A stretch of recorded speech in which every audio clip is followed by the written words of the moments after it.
Everybody better stay in the show.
That's the one.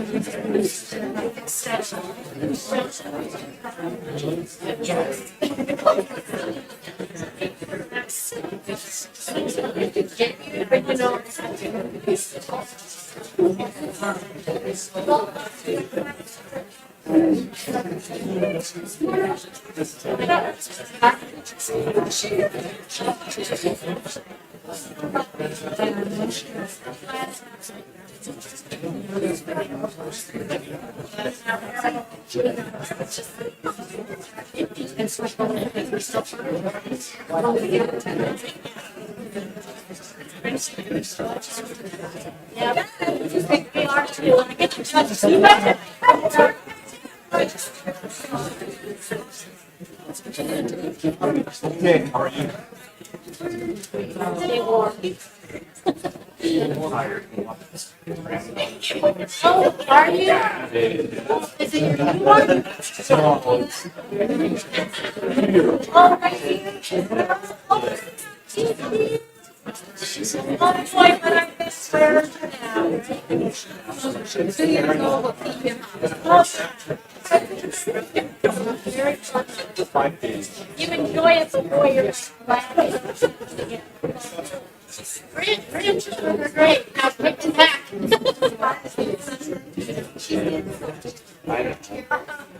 That's horrible. Our little one, our grandson, one, March 14th. And I was just there. No, I was just there. Writing. So, especially when it's only in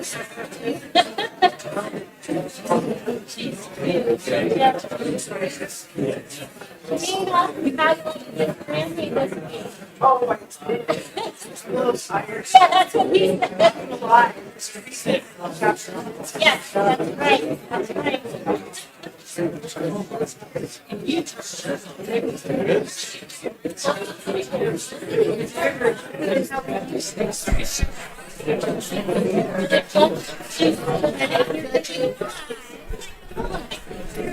Don't be Okay,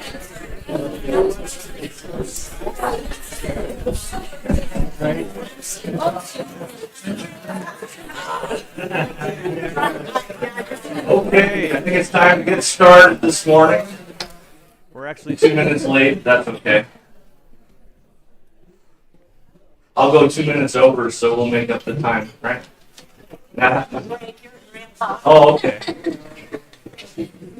I was just saying we've got our granddaughter staying with us for a few days, so I'm just tired. So if I just crawl up here and go to sleep, so just carry on with class. Or something, I don't know. Michael jump up here and take over for me.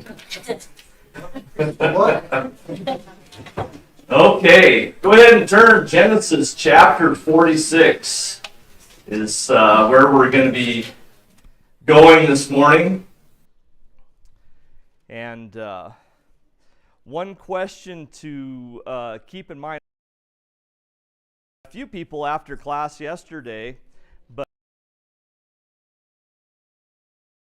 later as we get into chapter 47, but be thinking about how did Joseph keep his faith in God through the trials and things that he had. We have a good example that he obviously did keep his faith, and we'll go and we'll talk a little bit about that, but be thinking about that question as we go this morning.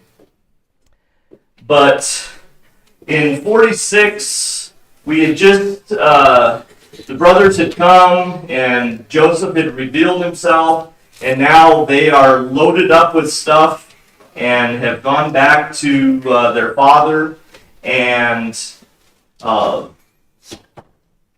last verse that we had is in verse 28 of chapter 45, was that Israel said, "It is enough, my son Joseph is still alive. I will go and see him before I die."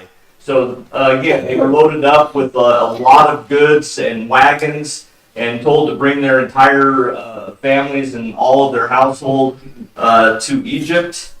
And so we'll get to chapter 46 and see how that proceeds. So first 7 verses of chapter 46. So Israel set out with all that he had and came to Beersheba and offered sacrifices to the God of his father Isaac. And God spoke to Israel in visions of the night and said, "Jacob, Jacob." And he said, "Here I am."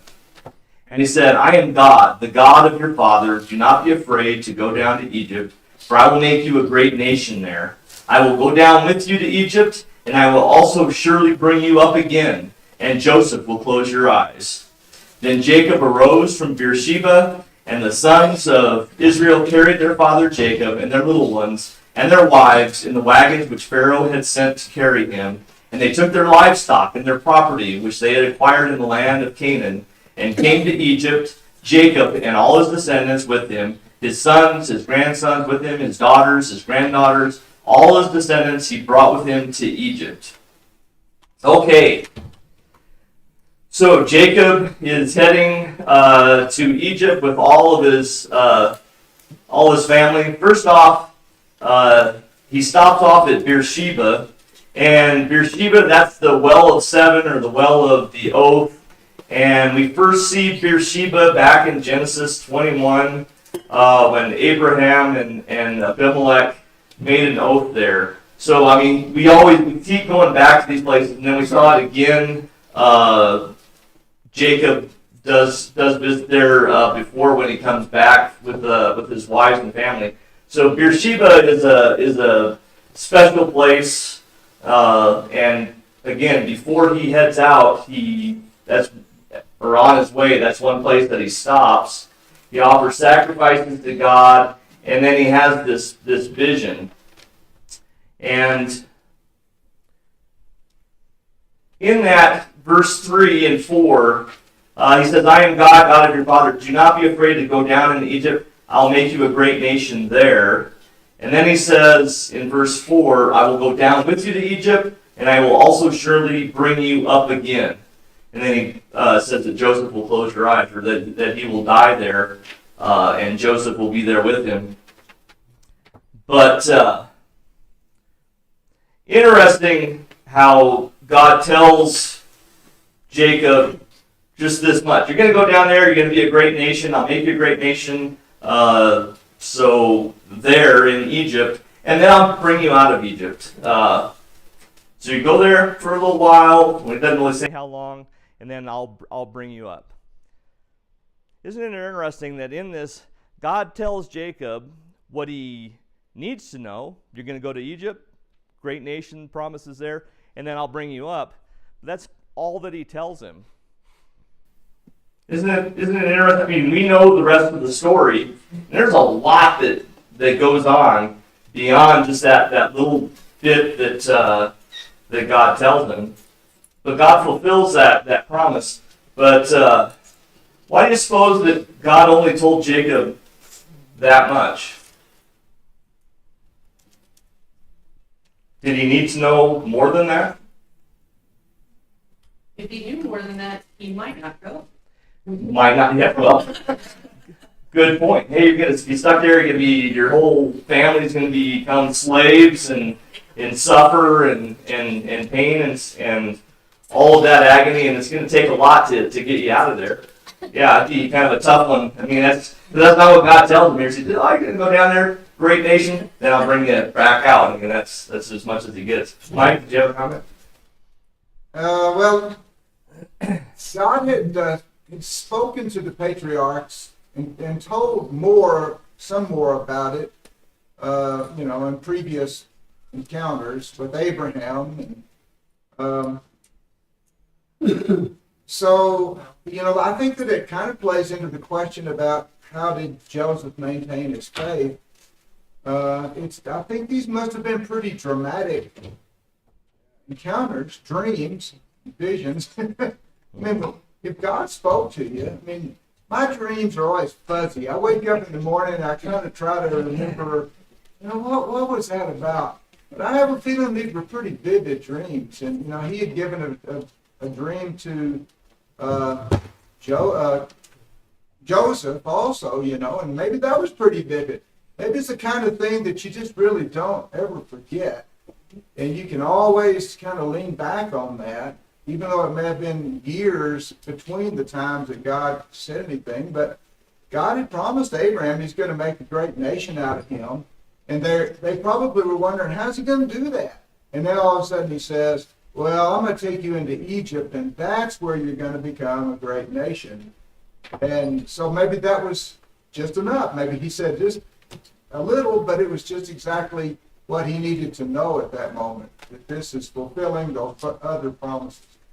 Promises are going to be fulfilled. Don't worry about going wherever I send you, because it can be fulfilled there just as well as in the land of Canaan. Yeah, that's a good point. Anybody else? How about for us? Does God tell us everything, do you think, that's looking, as far as looking forward? Or does he tell us what we need to know? I think we have a lot more than, because we have the past, we see the fulfillment of all the promises, and then we have the promises. We talked about that before, the promises that we have, but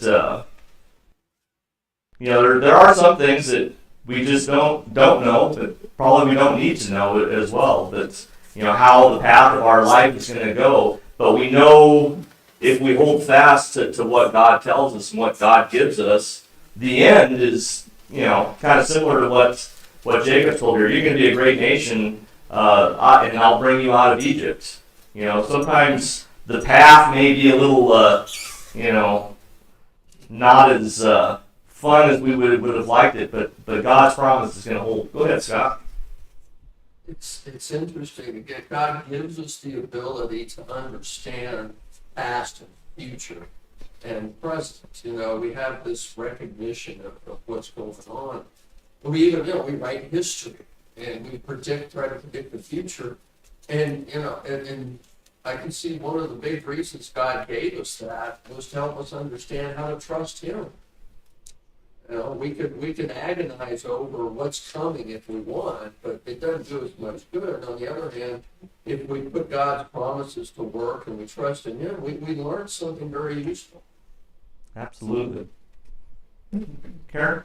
I think God lots of times likes to see if we are willing to walk by faith and not by sight. And I know that so many times I've had to do that, and if we knew what we were walking into, we might not have. But then we grew from that. Absolutely. And this is a good example of just that. I'm telling you to go by faith.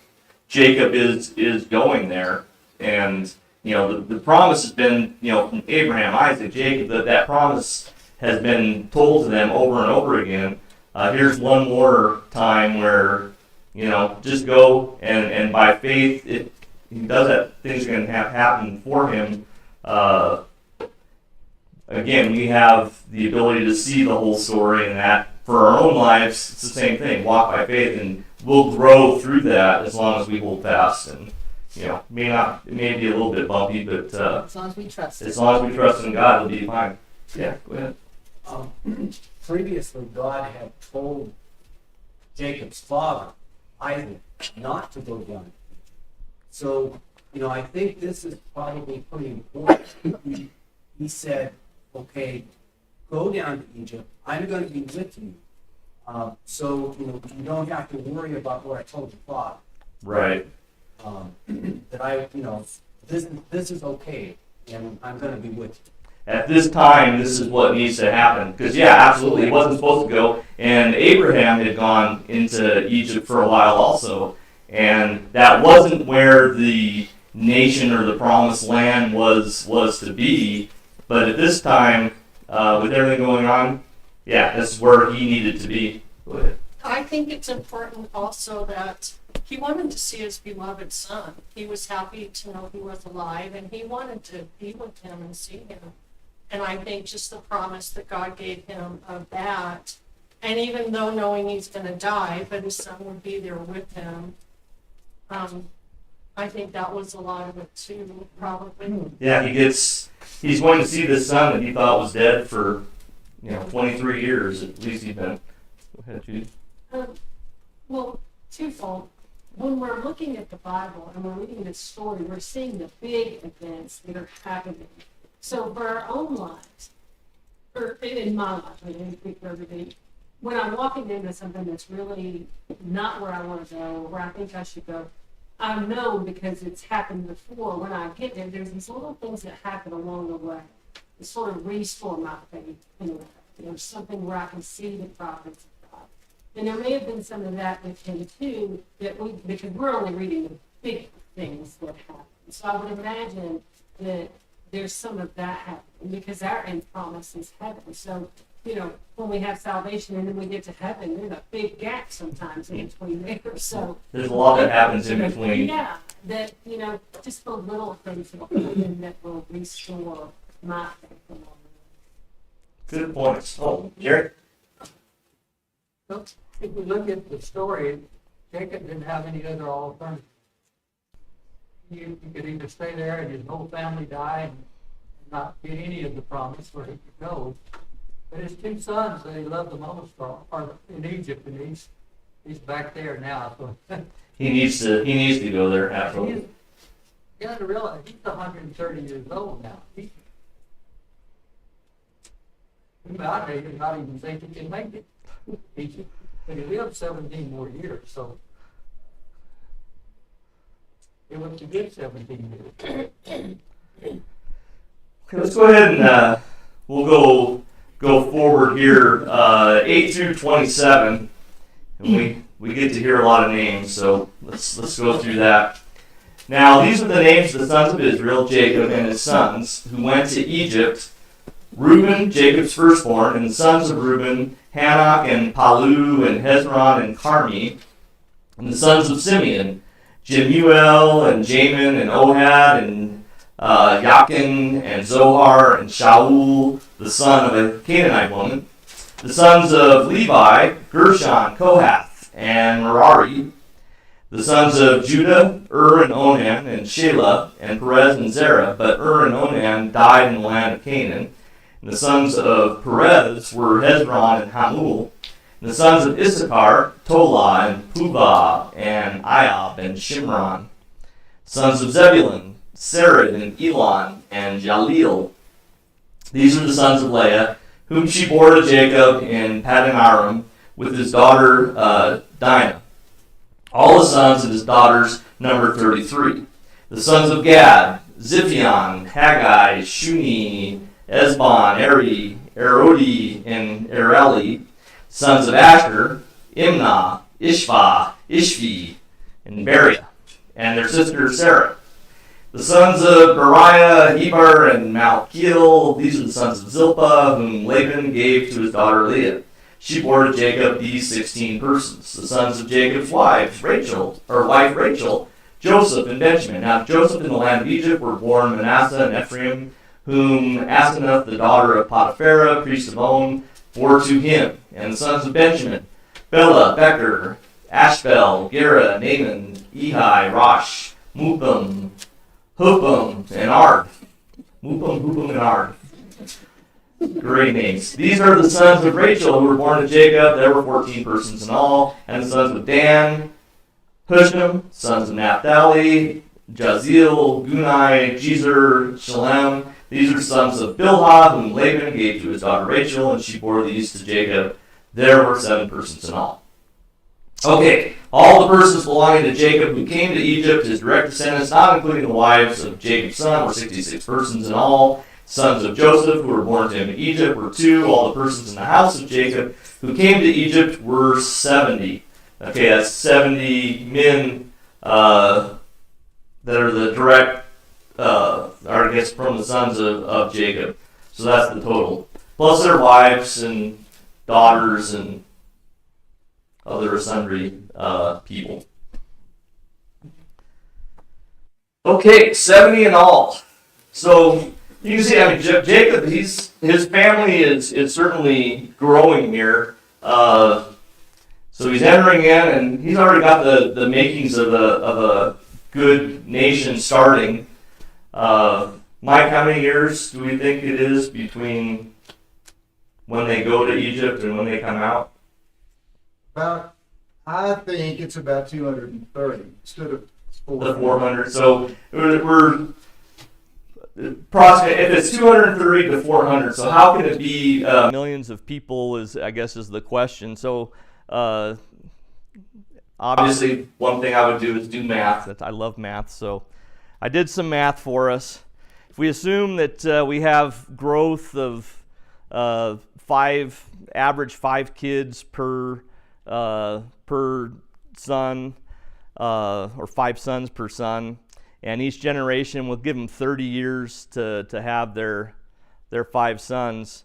We have 70 at this point, so we're already 3 iterations in. We're into the 3rd generation, possibly the 4th generation, because one of Judah's sons has a couple sons that are going down, the couple babies there. But anyway, so 3 generations in. After 1, you have probably about 300 men of the family. Another 30 years, 1,500, 7,500, 37,500, 187,000. In 150 years, you're probably looking at about 1 million male descendants. In another 80 years, you could be looking at 25 million male descendants, if all of them, live and have children, and that's just basing it on 5, and they may have a lot more. So it is possible just by reproduction in 230 years to be this great nation. How many were coming out of Egypt? Do we have? I didn't look that number up. Do you know, Mike, off the top of your head? I know in numbers there was what? There were over 1 million men in that. Go ahead. I think Exodus reports 600,000. Yeah. And that's just men, just the men. Over the age of 20. Right.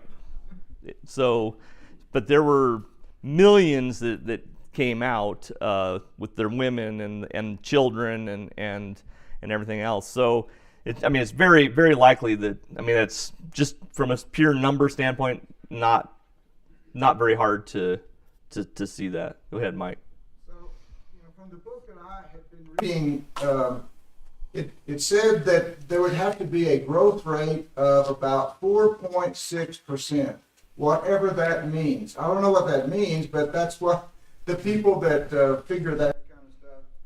And so you say, was it possible for them to have that much of a growth rate, to come out with what the Bible says the number came out of Egypt and how many came in? And so it looked at modern day nations, and there are some nations that have a growth rate even today that is greater than that. They're mostly third world countries, where there's a lot of unchecked births and things like that. And so, it was absolutely possible for that number to do that in that number of years.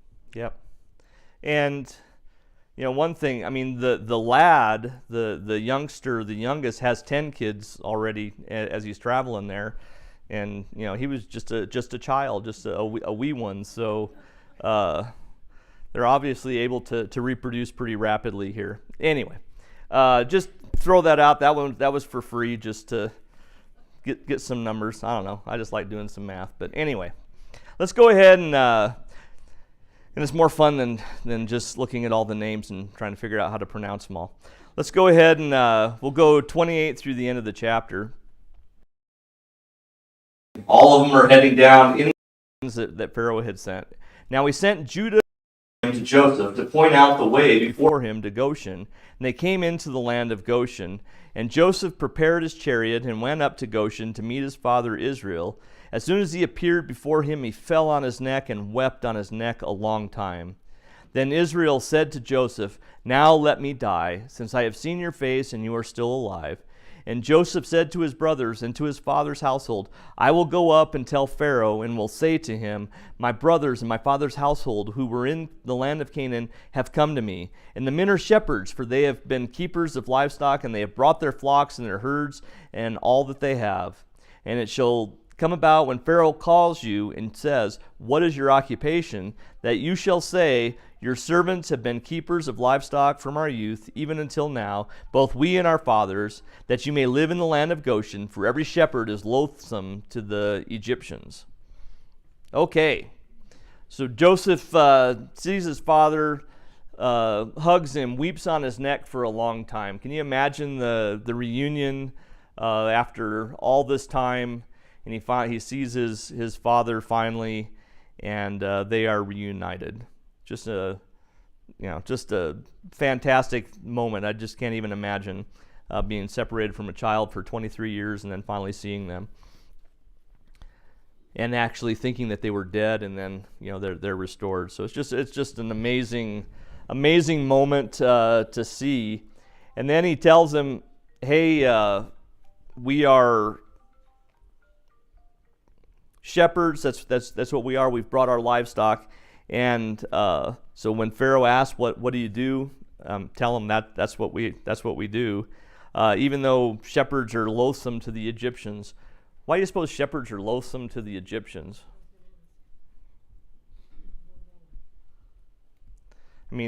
They probably like the products, but I don't know, a lower position or lowly job.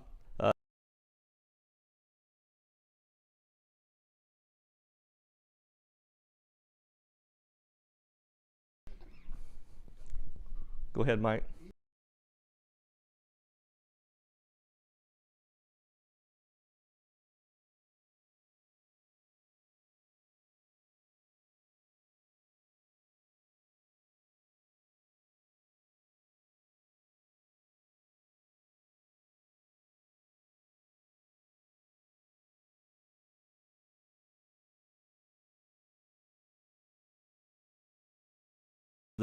The cattle versus the sheep. So, do you think that could be part of it? Shepherds versus cattle keepers, ranchers. What are the people that are just cowboys, I guess?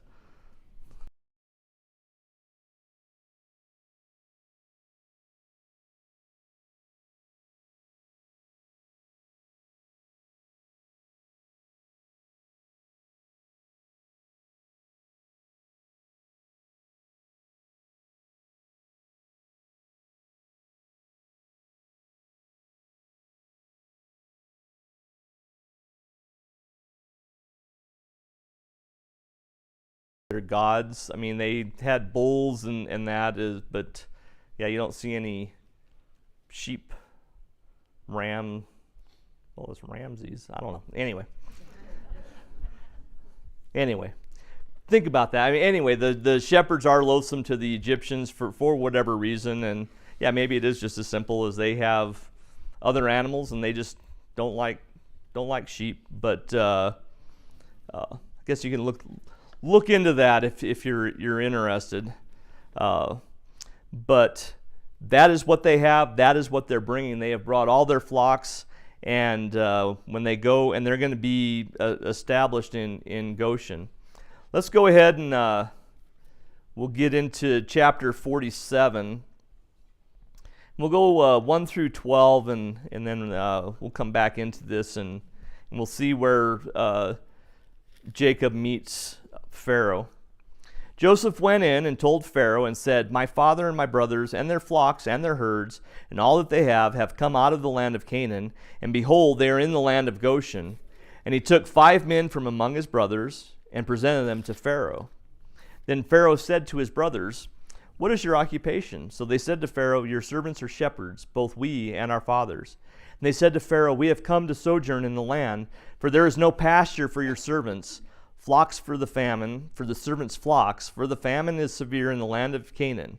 Now therefore, please let your servants live in the land of Goshen."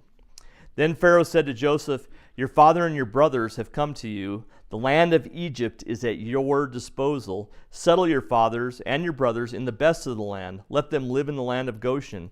And if you know any capable men among them, then put them in charge of my livestock."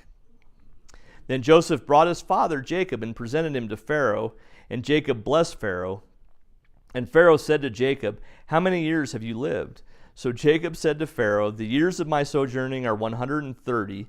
Few and unpleasant have been the years of my life, nor have they attained the years that my fathers lived during the days of their sojourning." And Jacob blessed Pharaoh and went out from his presence. So Joseph settled his father and his brothers and gave them a possession in the land of Egypt, in the best of the land, in the land of Ramses, as Pharaoh had ordered. And Joseph provided his father and his brothers and all his father's household with food according to their little ones. Okay, Joseph presents his brothers and then his father to Pharaoh. They tell him, "Hey, we're shepherds." Pharaoh not only says, "Yeah, come in," but orders Joseph, and this just shows where Joseph's position in the eyes of Pharaoh were. And we remember, I mean, he put him in charge of everything in the land, but he even tells him, "Take your brothers and your father, settle them in the best of the land, and I'm going to even have them responsible for my livestock as well." So settle them in Goshen.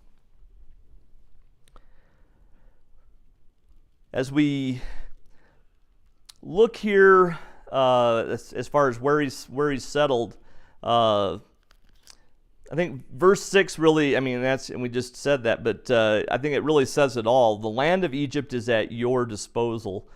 Think of the position where Joseph is at this point.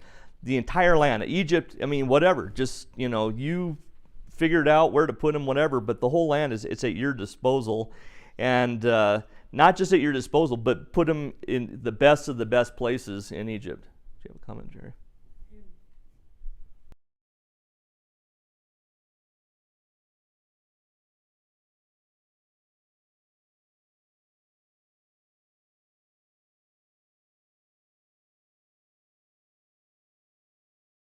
They are put in a very elevated place from the very start here. As they come in, yeah, their position is far above even the Egyptians that are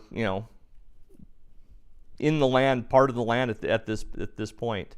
Very favored position. And it's kind of funny that Pharaoh asked, "And if you know any capable men, put them in charge of my livestock." So. They've been, and that's what they were told to say, but they've been shepherds for generations, and so you assume we're capable guys, so put us in charge, and they are put in charge.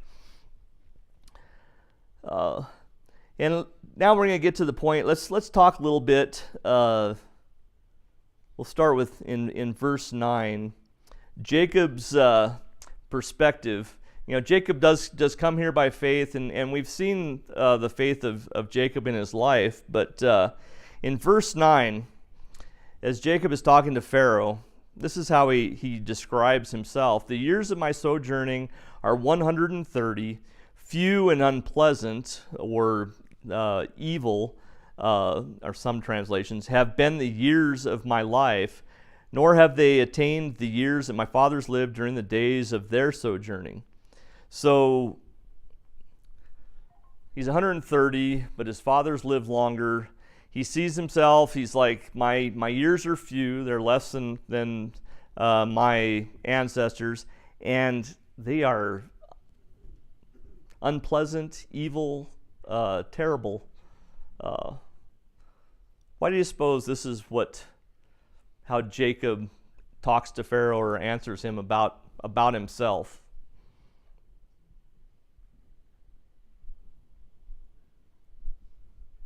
Someone asks you, so tell me about yourself. Well, my years are few, they're evil, unpleasant, miserable.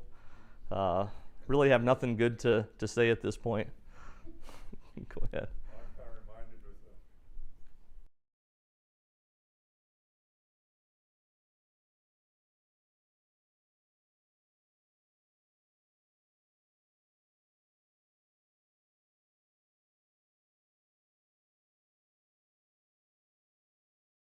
A pessimism.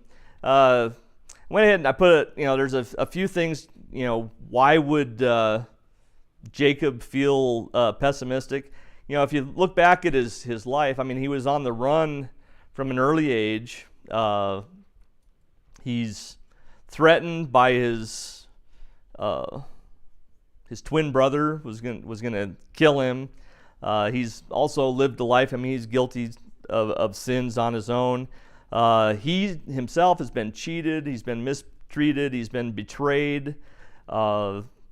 His father-in-law tricked him into marrying not the wife that he wanted, but the sister, and then he wasn't able to have children with the wife that he did love when he finally got her, and then his father-in-law tried to cheat him out of flocks and stuff, and kept him on for way longer than what should have been promised.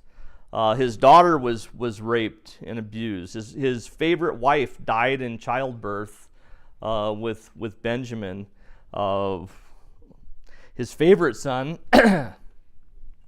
he thought he was killed, devoured by wild animals or something, and for 23 years. And now feels like he's close to death, even though he's 50 years younger than his father Isaac, when his father Isaac died. Man, just if you look back at it, kind of a pessimistic, but that sounds like a pretty tough go that he had. As even though God has been with him. Now, let's look at the positive side, I guess, of Jacob's life. At all times, God was on his side. He was truly blessed. He escaped his brother, who had sought his life, and actually was reconciled later. He was wealthy beyond all imagining. Just, even though his father-in-law tried to cheat him, God allowed that, the flocks those, the spotted or the striped, whatever, that those were the ones that were reproducing, and he was able to acquire all those. And when he left, he was extremely wealthy. He had 12 sons, several or many grandsons and grandchildren. Joseph's been restored to him.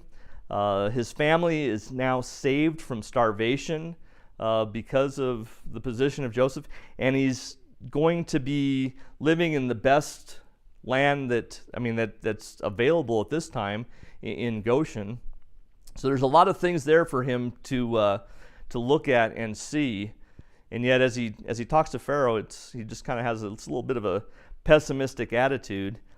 So now, I see he kept his faith in God, but he kind of looks back in more of a pessimistic way. Joseph, on the other hand, if we look at a contrast, going back just a few chapters, when Joseph talks to his brothers, chapter 45, Joseph said to his brothers, "Please come closer to me." And they came closer, and he said, "I am your brother Joseph, whom you sold into Egypt. Do not be grieved or angry with yourselves, because you sold me here, for God sent me before you to preserve life. Famine has been in the land these 2 years. There are still 5 years in which there will be neither plowing nor harvesting. God sent me before you to preserve for you a remnant in the earth and to keep you alive by a great deliverance. Therefore it was not you who sent me here, but God. And he has made me a father to Pharaoh, lord of all his household, ruler over all the land of Egypt. Hurry, go up to my father and say to him, thus says your son Joseph, God has made me lord of all Egypt. Come down to me, do not delay." So we see Joseph's faith and his attitude is one of, okay, yeah, you guys sold me into slavery, but look what God has done through that. Look what God has done for us. I don't know. I think there's just a huge contrast between, because all of us go through trials, difficulties. Do we dwell on those? And even though we know that God has helped, Jacob saw that God has brought him through these things, but as he looks back, he's not thinking of the blessings of God or how God has blessed him and carried forth. It's more, my life is short and just evil, unpleasant. Whereas Joseph's like, hey, yeah, bad things, but look what God has done through that. Go ahead, Mike. Boy, you really did a good job of going back and showing the history of those guys. Sometimes I think that our attitude is somewhat based on the last things that are happening to us. And the last things that have been happening to Joseph is that he's been living in the lap of luxury, and he's been a high-ranking official and has anything and everything he wants. But the last thing that's been happening to his father is that he's been starving down here in the land of famine, and so he's just now getting to the happy place. And so I think that where we are last sometimes it kind of colors our attitude about things maybe. Kind of a short-sighted. We know what's happening immediately. If our belly's full and we're warm and everything's fine, but if we're going through a trial, it's a little harder to see all of the blessings that we've had up to that point or imagine blessings in the future. Yeah. That thought's been going through my mind since the first verse when God he mentions Joseph's name in that interaction with Jacob, and I've been taking the pessimistic train of thought that, man, to hear from God that there's a confirmation that he's known the whole time, and it is in God's time, it's God's purpose that Joseph was down there, but to hear God say his name, I mean, when you're going down to Egypt, it's more than just making the choice to go down there, it's having that mindset that you're talking about, to think about the good that's come out of it, and not question.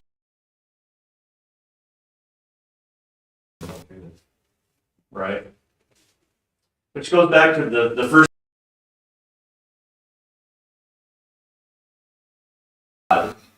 throughout. Matter the circumstances, and how do we our lives? Do we look with a pessimistic viewpoint, or do we see the blessings that we have even through the trials, and then realize the promise that we have